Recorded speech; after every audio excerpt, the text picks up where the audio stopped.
So my name is Adam Clausen, and I'm here with Nicola Mason. I am the owner with her of Red Rover Craft Cider and also Coastliner Craft Cider. And we're located here in Fredericton, New Brunswick. We were the first cider makers of New Brunswick. And we started around back in 2010, but we had to lobby for a lot of different things to actually be able to get cider onto the shelves, and managed to open in 2014. And 3 days after we opened, we got our kegs pulled from our local corporation because they had never sold a keg of a wine product through their network before. So we ever since then, we've been lobbying for positive change. I also founded with Nicola the Association of Alcohol Producers in New Brunswick, NB Kappa. And what we've really tried to do is create the highest quality English style ciders from locally sourced produce, but also advocated for the modernization of policies to give the industry the maximum amount of opportunities in an ever-growing alcohol world. And as you probably heard, we're right downtown Fredericton on the strip with a bunch of people walking by on your cider house here. So tell me a little bit about this place and how it connects with the rest of all the organization work that you're doing. Sure. So originally when we started, because no one had applied to be a cidery before, we had to go to somewhere that was classed as heavy industrial, because they had no legislation for what a cidery was. So we actually opened on Hanwell Road, which is just outside of downtown Fredericton. And this was an industrial strip mall. So at that point, the cider house was just an outlet in an industrial strip mall that not a lot of people went to. As we changed some of the policies, we finally had the opportunity to actually make a retail front separate to that location, and that back in 2016 we opened downtown opposite the historic Officers Square. And the nice thing about that was that we could really push forward cider education to not just the locals, but also to all the tourists that were coming through. And you have kind of a collaboration with a couple of people involved in the spot, right? Yeah. So instead of just pushing forward cider on its own, we actually teamed up with a local restaurateur who already had a successful restaurant in town, and they opened the Abbey Cafe, which was a vegan to-go restaurant location. And we opened the cider house at the same time in the same space. So the nice thing about that is that customers can come in and have great food by a great restaurateur and great drinks by a cider maker. And your all of the product is available here, or most of the product is available here. So the biggest selection of Red Rover and Coastliner products are available at our location downtown. We do actually have stuff available all across New Brunswick and all across PEI as well, and a little bit in Nova Scotia.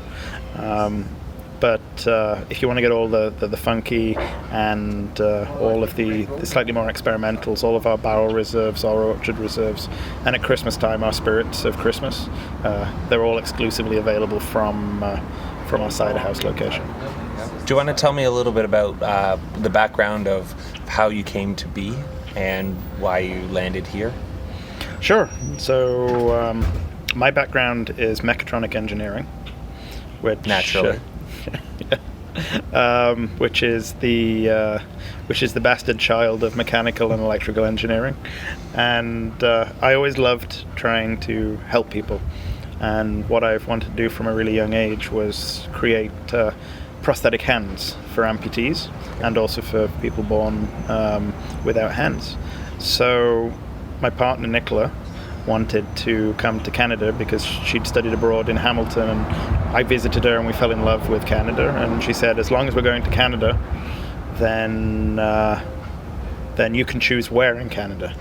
And we've been all across, all the way from Victoria all the way through to Toronto, and didn't really realize there was much past Toronto on the East Coast. So when we had the opportunity to contact a few different universities, we were originally going to go to Ottawa, and they only did lower limb prosthetics and not upper limb. And they said, you should go to Fredericton. So we contacted Fredericton, and that's why we ended up here in beautiful New Brunswick.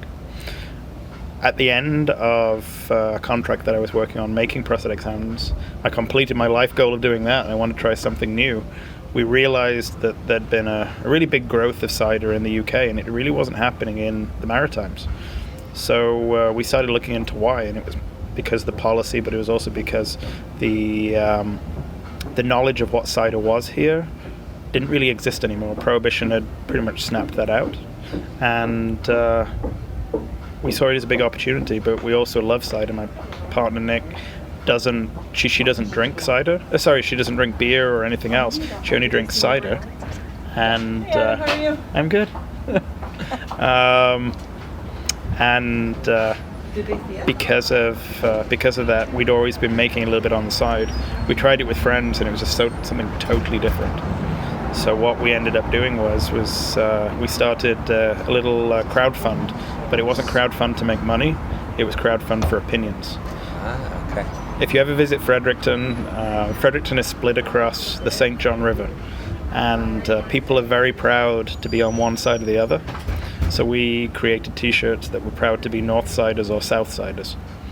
And from that point of figuring out sort of what the taste profile was, Nicola is a biologist by trade, I'm an engineer. We took the scientific approach and opened our location uptown in Hanwell in 2014. And there are a handful of cider makers now in the area as well. Yeah. How has that been going? Seeing the industry and the scene grow in the area, as well as others around what you're doing. It's really nice to. We've always had the philosophy that you shouldn't make exceptions to policies or to rules.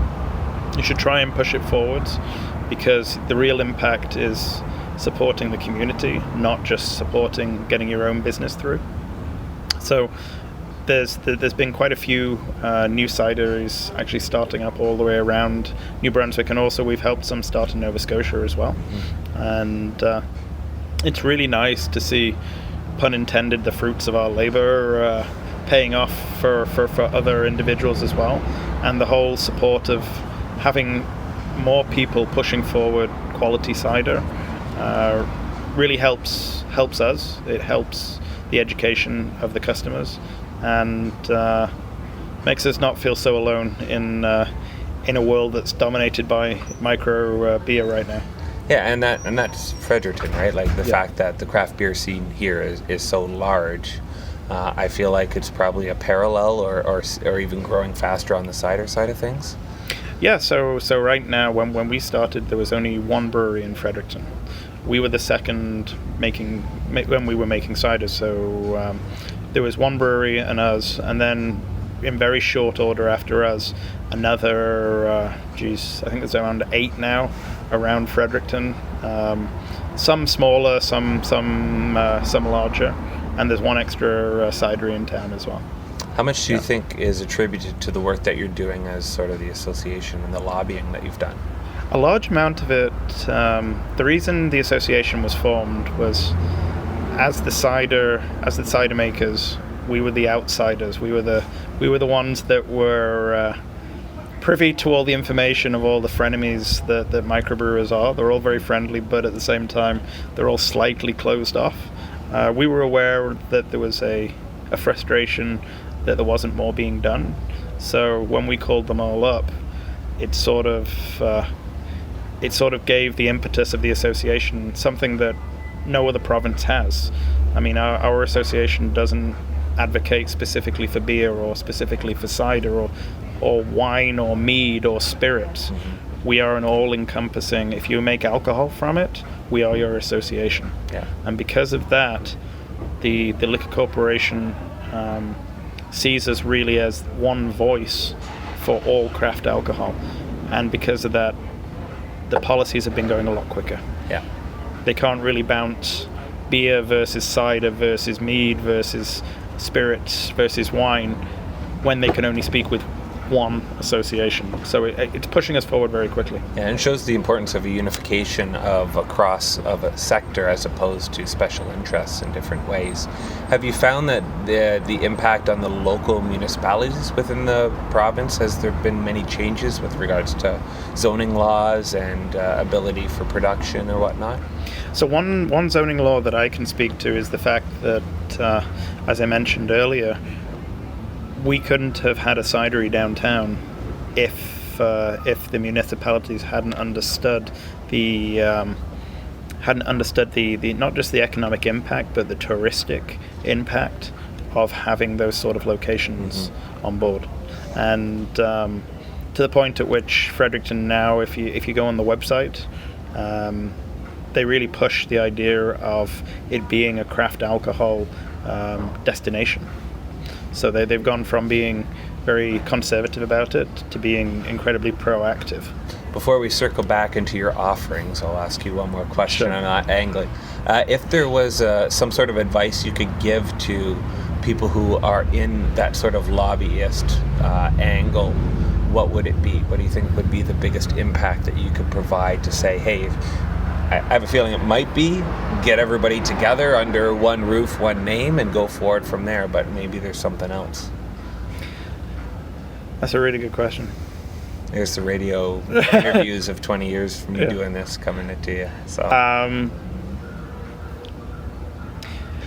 I would say the one voice, but I think more importantly, I would say perspiration, and not just finding out. Don't take no for an answer. That's what I would say. Don't take no for an answer. The amount of times that we got told there would never be a cider makers policy, there would never be something, one or another, we never called it quits. And if anyone wants to get into more detail with that, send me a message through our website, and I will quite happily give the full answer that would take way too long for an interview.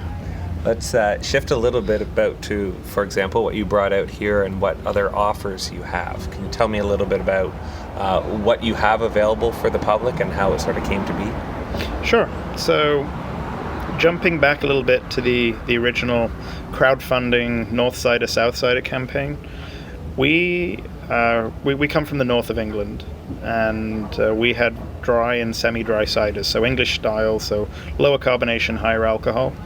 And what we started off with were dry and semi-dries, just straight, and different variations on the different blends. We tend to use between 6 and 8 different varietals of apples. For us, the raw material is the base, and the way that you look after it and the yeast that you choose is what really makes it shine. So with our dries and semi-dries, we use a decent percentage of russet, and that's because we don't actually have any heritage apples here. Russet is the closest to it. And what we found quite quickly, people kept drinking the one in the spot number 5 on our tasting panel. And the cider in spot number 5 was one that I had flown through cinnamon sticks just to give it a different note. And what happened is people didn't realize that they were drinking it down, and we didn't realize it until one day somebody turned around and said, I keep drinking number 5 for some reason. And then we noticed very quickly that everybody was doing the same thing, and I call it the Subway effect. Subway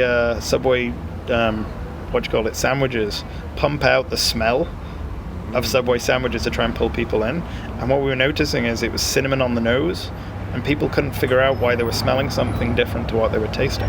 Okay, interesting.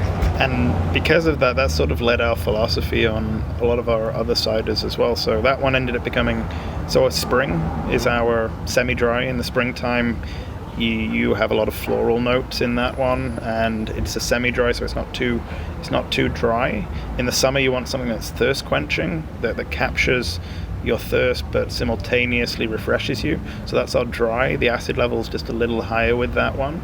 And then as we get into the fall, it's like a savory German apple pie. and we used that cinnamon, flowing the cider through cinnamon sticks, and that one actually has clove and allspice on the palate. And then as we go into later in the season, we never made a winter because no one ever wants winter. Winter isn't something you want in the summer, and it isn't something you want in the winter. So we have our fire cider. Mm-hmm. Our fire cider was a fresh ginger that we press and we get the juice out, and cayenne. That one actually won Canadian Brewing Award Gold a couple of years ago. And that one was designed as the first cider, to my knowledge anyway, that is actually advertised to be drank cold and warm. And the reason why is that we designed it to be a semi-dry when it was cold and a dry when it was warm. Interesting. And that's because of the ginger changing the flavor profile and perceiving it to be a lot drier when it's warmer. It's a cure-all without any official medicinal benefits. The cayenne just tickles the throat, and the ginger is really on the palate. So they're our core four.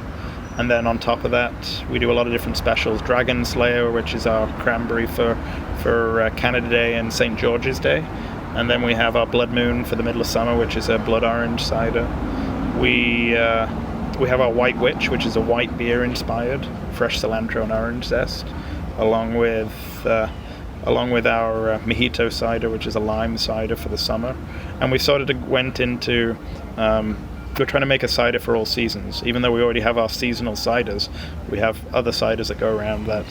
A new one this year is our Old Man Winter, a New England style. And very rarely, whenever I put on a batch with Nicola and myself, we also make a scrumpy, so a traditional English scrumpy. One thing that grew out of the scrumpies, though, was our reserve series. So our reserve series are barrels, and our barrel reserves are all bourbon barreled, aged ciders, changing around sometimes. Our barrel 1 and our barrel 2 are both Glencap Golds, and then our barrel 3, 4 and 5 aren't released yet, but barrel 3 is what we're actually trying here this evening. Slightly fruity, slightly funky. The acetic's done a little bit of magic in there, still, as opposed to sparkling. And then finally we have our specials for Christmas. We do a 3 series. Most breweries do like 12 beers of Christmas, and to do 12 ciders of Christmas is a little bit over the top. All of our ciders take at least 3 months, normally with the barrels anywhere between 6 and 9 months to make. So we couldn't really say, right, we're going to do 12 different ciders for Christmas. So we wanted to concentrate on 3 really special ones.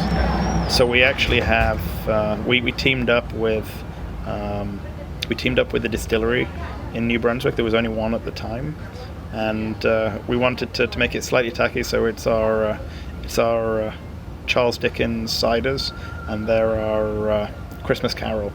So in the Christmas Carol, Scrooge was visited by 3 spirits: the spirit of Christmas past, present, and future.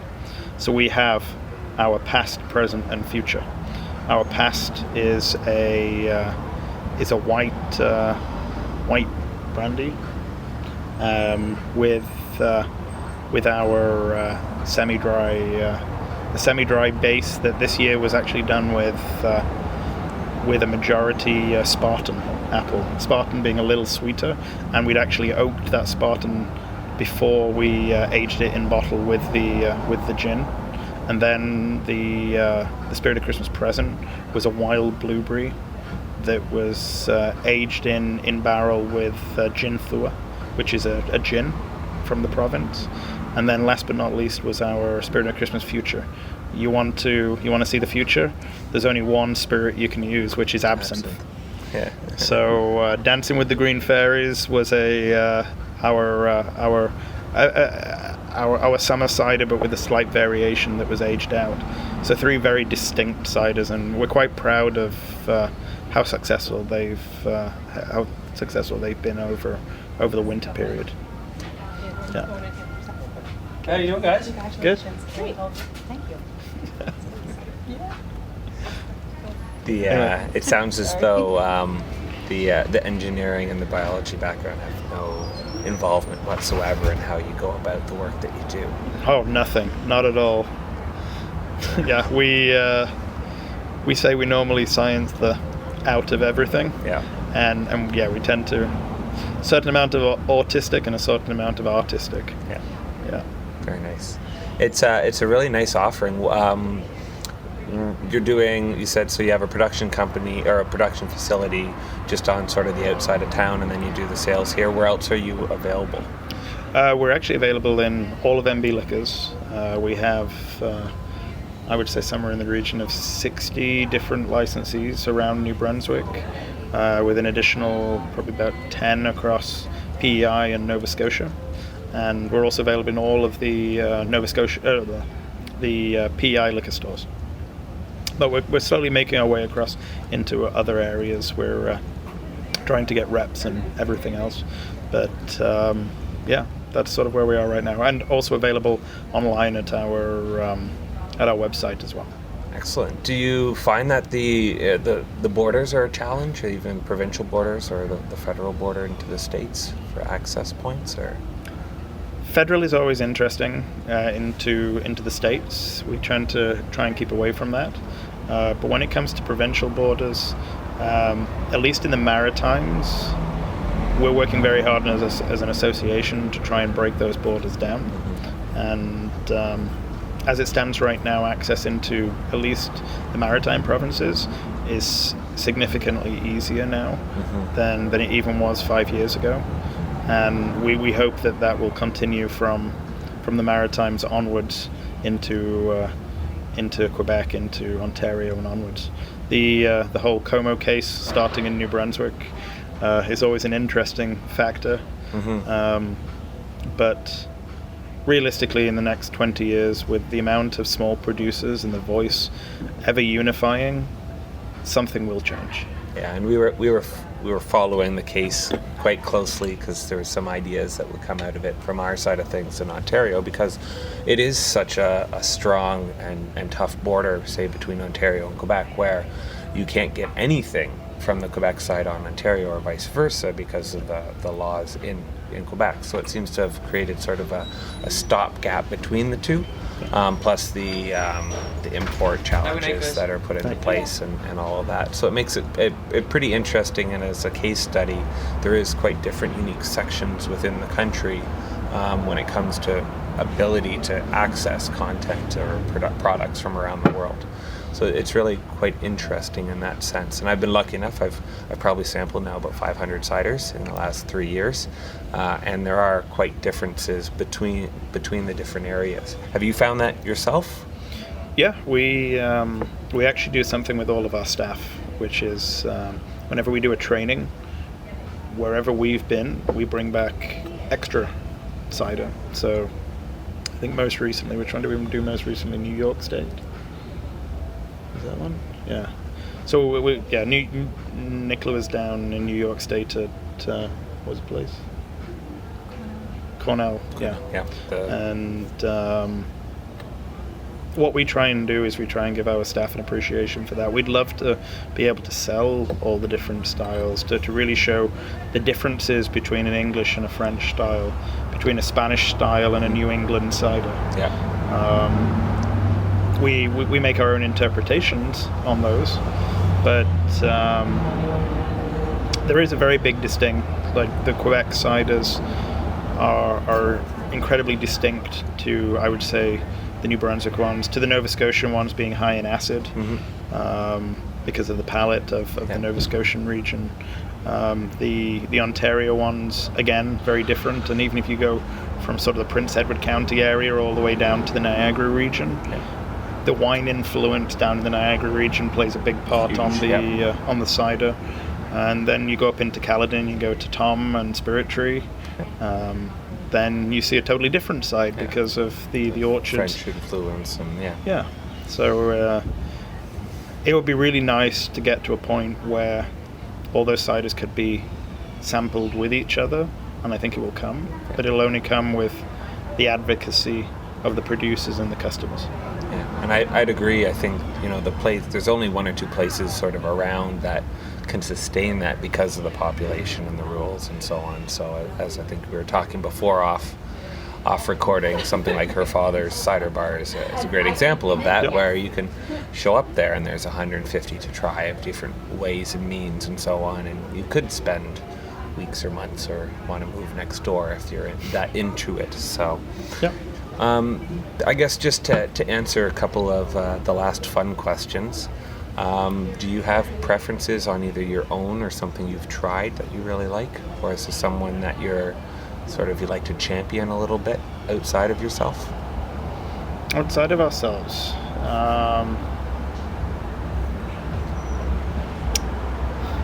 I've got a few different ones. I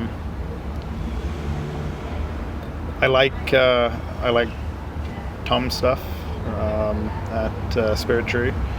West Ave is always interesting. Tariq at Revel, a really interesting products.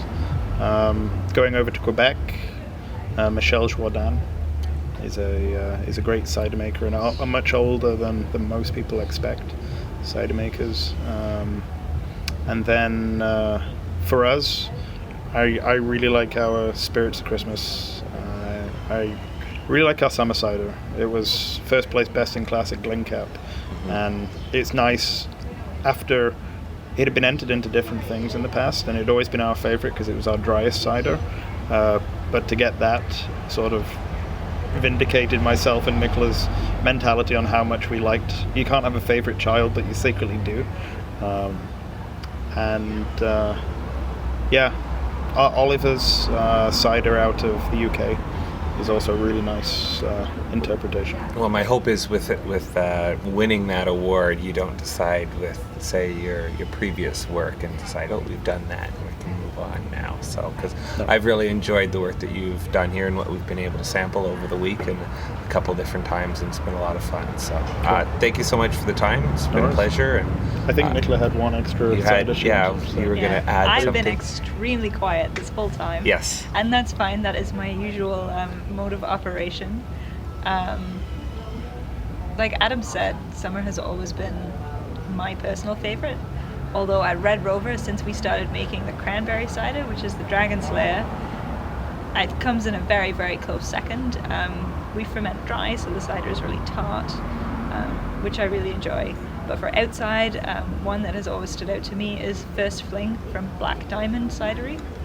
They're based in New York State, and they make lots of lovely things, but that one I've always had a soft spot for, and I'm really looking forward to the next chance I might get to travel and pick up some more bottles. Well, I've got two more now. Okay then. In that case, if we're going to go US as well, Of course. Finn River in the US, great cidery. And if we jump back all the way across to BC, even though it's incredibly decadent and boozy, Sea Cider. Sea Cider makes some pretty intense ciders. The Rum Runner is incredible. Yeah. And potent at almost 14%, if I recall correctly. Yeah. Yep. So, yeah. Well, thank you so very much for your time. Where can people get more information about you and follow through with that? We have Facebook pages, Instagrams, all the normal social media haunts. We have a website that we're currently under construction, and if people want to get delivery, we deliver to anywhere in Canada right now from that location. And yeah, that'll be the best places. And if they want to reach out for advocacy or any other things about starting up, check out the website. It's got a message section, and I tend to peruse that more than most people. So you'll actually be talking with me. Excellent. Thank you so much. No worries. Thanks for your time.